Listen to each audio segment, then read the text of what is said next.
Angie Edge from the Dairy Farmers of Wisconsin is here to share a new cheese recipe to ring in the new year. Happy New Year, Angie. Happy New Year, Mark. I'm glad to be here. And as you know, New Year's comes with new resolutions, new recipes. Everybody's looking for a fresh start, right? So we have a fresh and healthy salad to start off the new year. It's a spinach gorgonzola salad that is super easy to make. And I know I'm going to be having it for dinner tonight because it's so easy.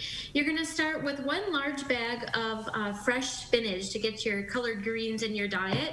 And then you're going to make a homemade vinaigrette, which is really easy to make. It has olive oil, a little bit of lemon seasoning. It has a little bit of mustard, garlic, and it's very easy to whip together, and it's very citrusy in flavor that you can put right on top of your spinach. And then to add a little more color, we do have some quartered tomatoes, give you lots of nice, great flavor and color, a half a cup of pine nuts that you can add to your salad as well. And then the last ingredient that we're going to add is our star ingredient, but it's our crumbled Wisconsin gorgonzola cheese. So you can buy gorgonzola in almost every Wisconsin grocery store, either in a chunk or crumbled.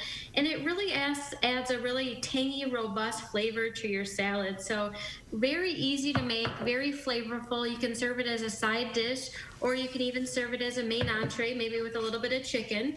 And basically, you're just going to mix it up a little together, and you have your salad already made. So gorgonzola is a great salad because it adds a lot of great flavorful punch to your salad. And like I said, you can find it in almost every grocery store. Just look for that Proudly Wisconsin badge. So we have lots of companies that make Wisconsin gorgonzola, and we've won over 100 awards for our gorgonzola alone. And you'll notice in that chunk of gorgonzola, you can see those beautiful blue-green veins going throughout.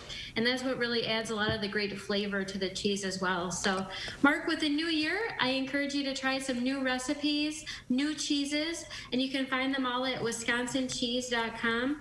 And look for, we make over 600 different varieties of cheeses, so lots of new blue cheeses to try. All right, Angie, we got to go. Okay. WisconsinCheese.com. Happy New Year.